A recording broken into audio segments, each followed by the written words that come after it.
from scratch at 50. First of all, it is the 24th of December, so I want to start by wishing you all a very Merry Christmas and thank you so much for all the support this year. I only started this channel as something to do in the first COVID lockdown. I never thought that I'd still be doing it now, and the only reason I am is because of all of you people out there who've took an interest and have supported the videos and the channel. So once again, a massive thank you for that. In today's short video, we're going to have a quick review of 2022, what was good, what was bad, and then what we're looking forward to next year. Okay, let's get cracking. Okay, so let's start the review of this year with handicap. I started the year off 0.2 and finished it off 1.2.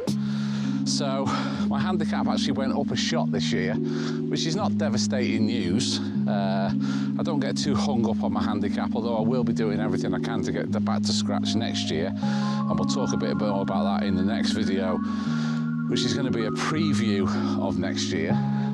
But yeah, I suppose you could say that I'm now 1 at 51. But handicap is what it is. Don't get too down about when it goes up a little bit, and I don't get too excited when it comes down a little bit. Okay, so we're going to play a hole. This is the 5th at Pleasanton, par 5. We're off winter front tees, and we might be on a temporary green because we've had some frozen ground, but we'll see. But we just want something over the marker post there, and then it will kick down the fairway on the other side of that hill.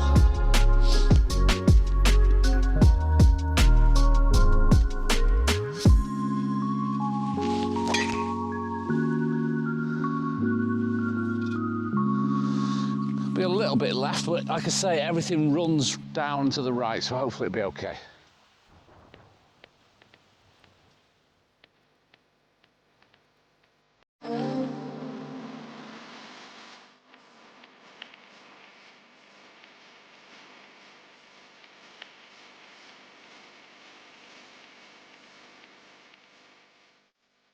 So the highs, the biggest high of this year without a doubt would be the fact that I've stayed healthy.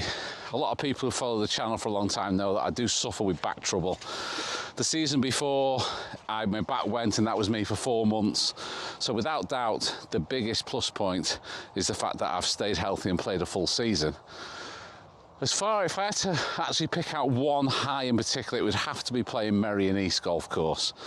That was just, I mean, it's in the top 10 golf courses in the world, for God's sake. I mean, it was just such a privilege. Yes, I got a little bit unfortunate that, you know, the weather was a little bit iffy the day that I was there, but, you know, not many people even get the opportunity. So I certainly wasn't going to complain about that. Just an incredible facility, an incredible place, the history, the quality of the golf course, just everything just made it an amazing day. So that would be the big high for sure. As far as the biggest lows concerned, well, that would definitely be the qualifying day at the Senior Open. I mean, let's just have a quick flashback to what actually happened on that day.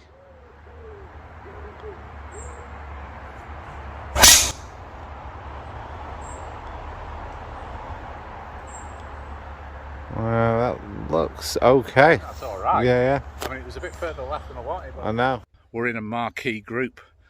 So we're with Scott Henderson, who was Rookie of the Year on the PGA European Tour in 1998, I think.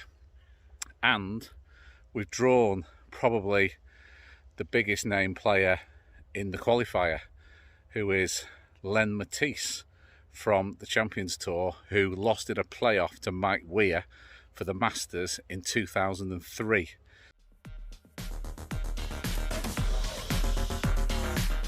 The two guys I was playing with, Len Matisse, you know, like I said, came second in the Masters, and Scott Henderson, when I met him, I then realised who he was, and he's a top player.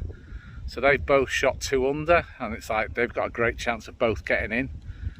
But I've got to say that when I got on the first tee and they introduced themselves to me, I just had a massive bit of imposter syndrome. It's obviously disappointing that I didn't give a good account of myself.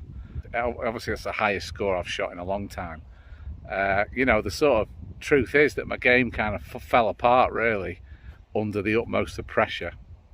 But I don't regret doing it because, you know, just that experience of playing with those two. Whether I'm willing to put myself through it again, I don't know. I'll have to have a long, hard think about that.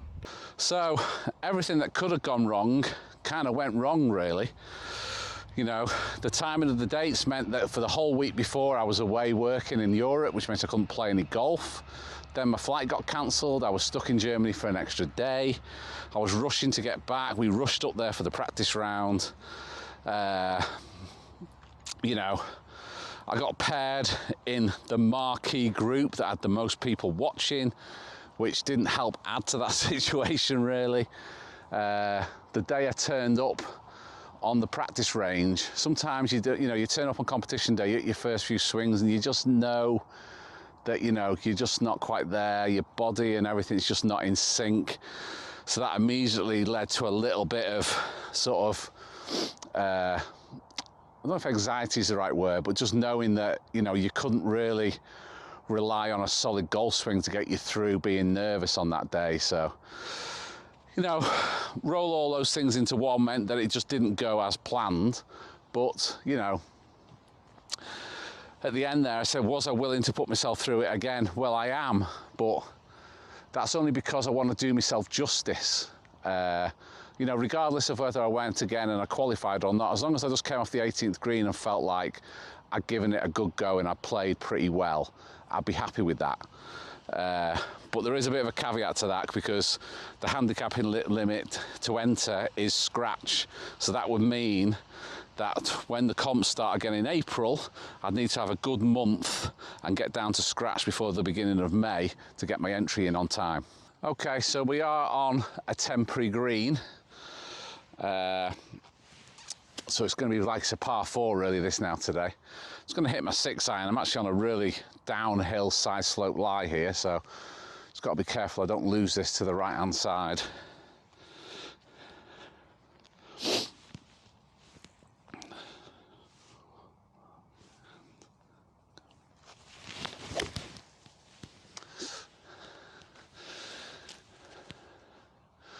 It's okay.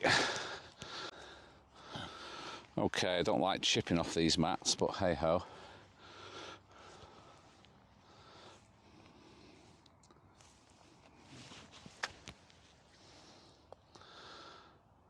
Yeah, hard to judge. Okay, so that's it for this very short video looking back on 2022.